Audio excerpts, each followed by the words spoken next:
Welcome to the Endpoints podcast, presented by the ALS Therapy Development Institute.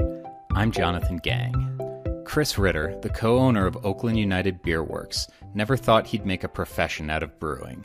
He had always loved beer, but was a lawyer by training.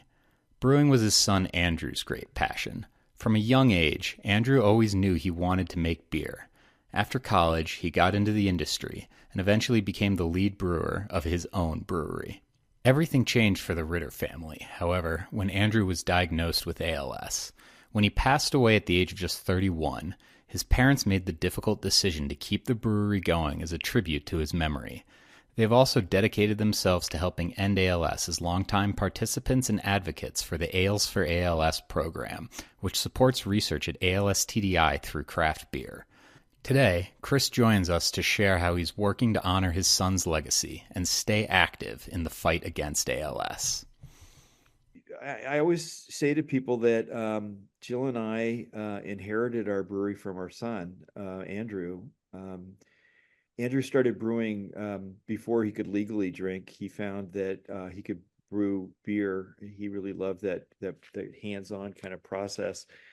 Found out he could brew beer before he was 21. So we had him brewing in the garage, and like a lot of brewers, and when you talk to people who are successful in the brewery business, many of them started off as home brewers. And Andrew started off as one. He went to college, went to San Francisco State, and got a degree in Latin and ancient history. And so we always jokingly said, what the heck are you going to do with the degree in Latin and ancient history? So he said, I'm going to become a brewer. And there are two ways to do brewing, as you probably know. You can do it by going formally to school, or you can kind of do it the old-fashioned way, which is to apprentice yourself. And so Andrew, would get up at 4 a.m. and go to small breweries and this would have been like 2009. So breweries were not as plentiful as they were, at least microbreweries, microbreweries were not as plentiful, particularly in the Bay Area. And Andrew started working at a place called Linden Street Brewery, which was the first production brewery in Oakland in 50 years.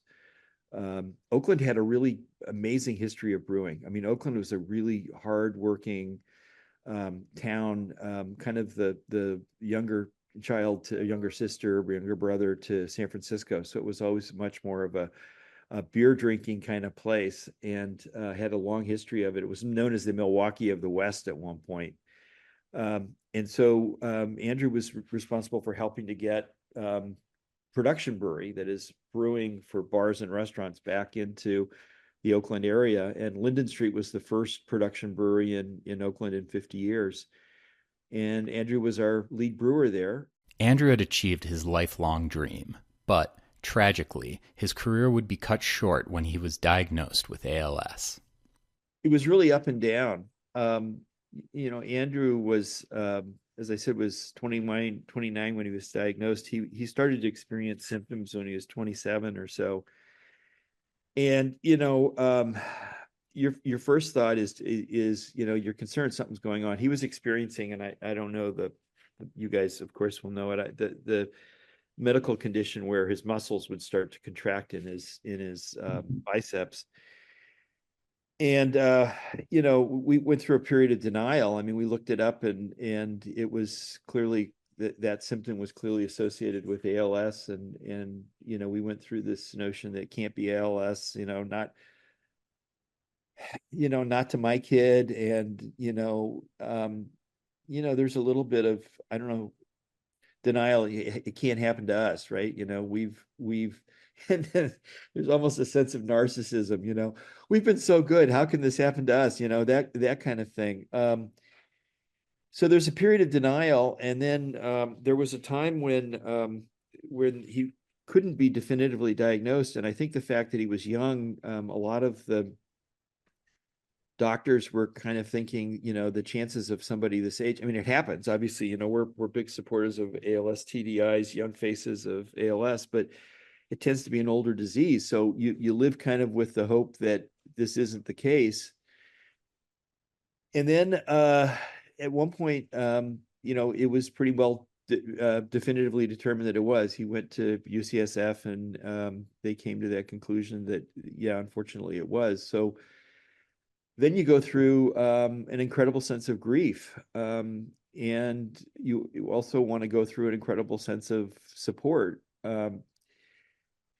As the conditions get worse, and we were very fortunate. Andrew played rugby. He was a big guy. He was like 6'3" and played rugby. And a lot of his rugby friends got together and supported him physically, taking him to Disneyland and physically lifting him into rides and other stuff. So we did a lot during that 18 months. As Andrew's condition and prognosis became clear, Chris had to face an unimaginable situation for any parent.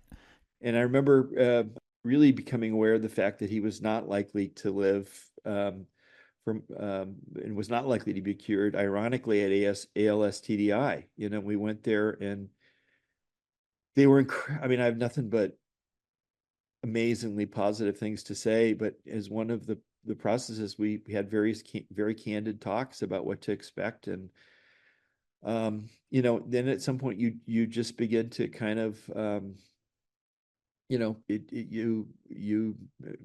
becomes the major thing in your life. So anyway, it's an up and down kind of thing, and I encourage everybody who goes through it, with either as a parent or as a spouse or as a friend, to recognize there are going to be a lot of ups and there are going to be a lot of downs, and the best thing you can do is to be as present as you can for the person who has unfortunately been stricken with the disease.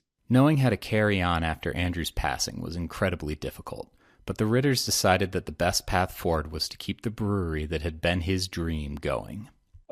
We thought about shutting the brewery down, and about that time, a variety of things.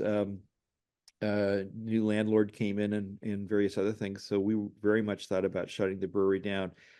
But thank goodness one of our partners, a guy named John Carney, who had also worked with Andrew, said, no, we're going to keep this thing going. And he kept us on track. And we had to move. So you can't call yourself Linden Street Brewery when you're no longer on Linden Street. So we started Oakland United Brewing. Andrew never got to brew at the new place.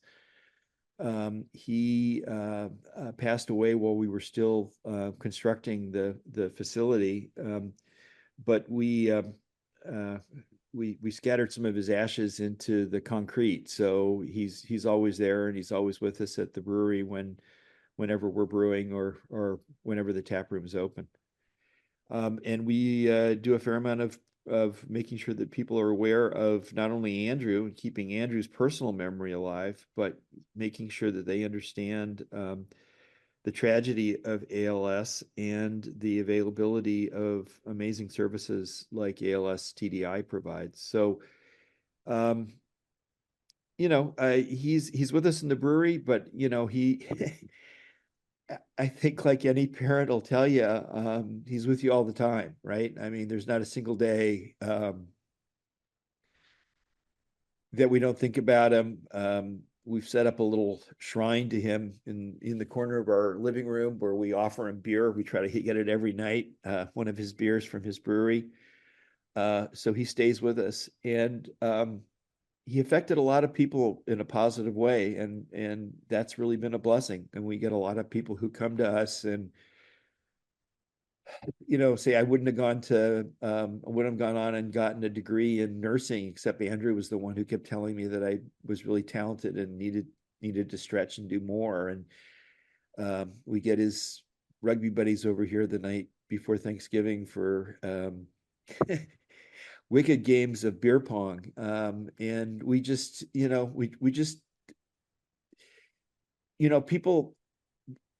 who are afraid, either because of the disease, dying of the disease, or people who are supporting those people. I think the important thing is to recognize that a life well lived will continue to live, right? And it'll continue to be inspiration to a lot of people. And so, he's with us all the time. And I say that as consolation to, as I said, both to people who may be suffering from the disease or people who, are dealing with folks who are suffering from the disease. Keeping the brewery alive isn't the only way Chris and Oakland United are carrying on Andrew's legacy. They've also worked hard to raise ALS awareness and support the Ales for ALS program, helping to fuel research to end the disease at ALS TDI. You can edit this out if it's inappropriate, but it's a fucking shitty disease, right? And it is something that you don't wish on anyone.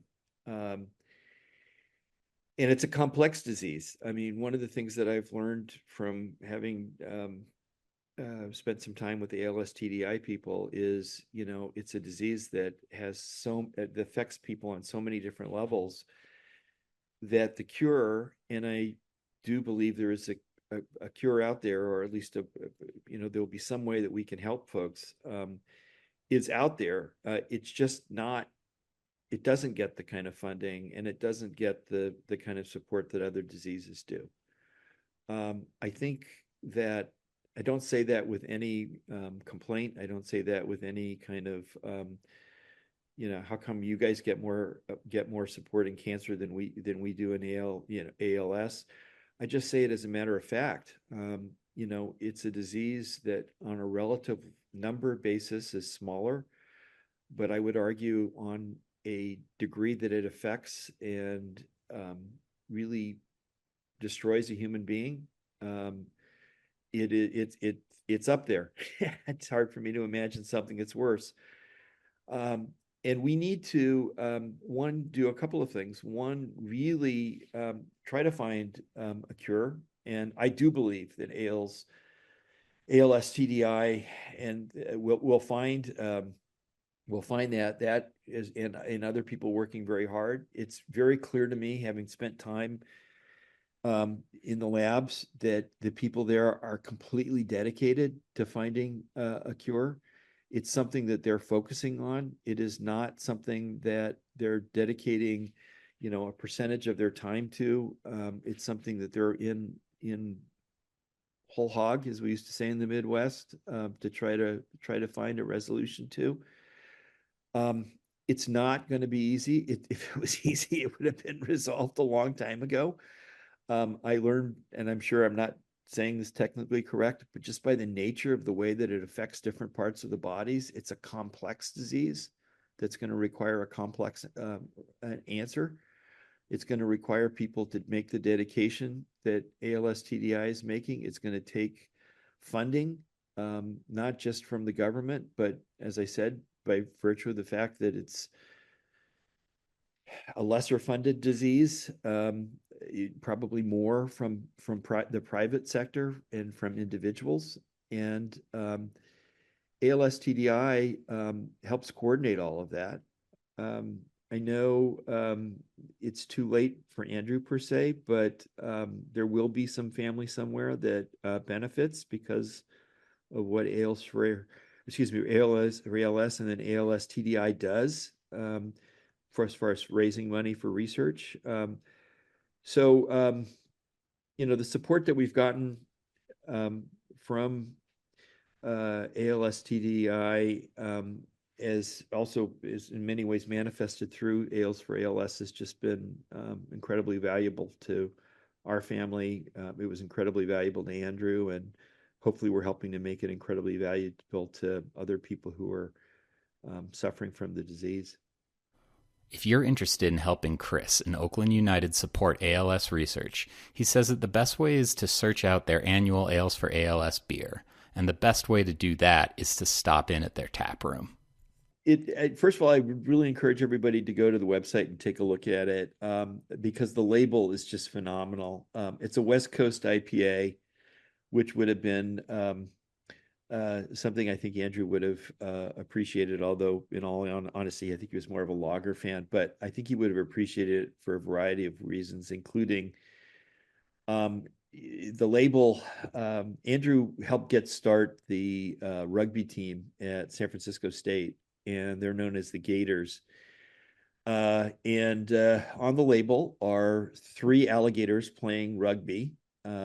wearing the San Francisco State colors. The beer is called Scrum Chess. Sorry, bad. It's kind of my dad humor. So Scrum, obviously for rugby, and then chess, and completing the word, and hopefully enticing people who are not rugby fans to give it a try. And it's a beer that we brewed about 30 barrels, so it's not a ton, but it's enough to kind of get out and sell both in kegs and to restaurants and bars, and then also we've got a lot that are going out to various people who sell cans, and we're contributing a portion of the proceeds, as we do every year, to Ales for ALS and the research associated with it.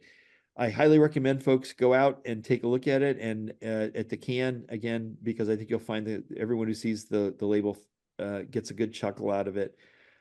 And I would very much invite anyone who's in the Bay Area to, if you see the beer on tap, please order it, and let people know that you're doing so, not only because it's a good beer, but because you're supporting a great cause. And anybody who is in Oakland, I guess I'll put a plug in, if you don't mind, Jonathan. We're down in Jack London Square. We're serving that beer and a bunch of other beers, and we've got a wonderful tap room that's dog friendly and kid friendly, and we really encourage everybody to come by. And I don't know if the word's gotten out of the connection we have with ALS, but we will often get families and others who have either suffered or know someone who's suffered through it. And I don't know how this happens, but the shittiest things happen to the greatest people. And just getting together with somebody else who's gone through it, if you've got it, I've met nothing but amazing human beings. And so if we can entice you down to the brewery and use the beer for an opportunity to either support ALS or research, or just to talk to somebody who's gone through it, please come down. We'd love to see you. And it's going to be through ALS TDI and all the affiliates and other people that are working together that these phone calls are not going to be necessary someday. So please, everybody, jump in, do what you can in honor of Andrew, in honor of your loved ones. And so let's do it. To find out more about Oakland United Beerworks, visit their website at oaklandunitedbeerworks.com. There are currently no treatments to stop or reverse ALS, but the ALS Therapy Development Institute is working to change that. To learn more about ALS TDI and our research to end ALS, visit als.net. Thanks for listening.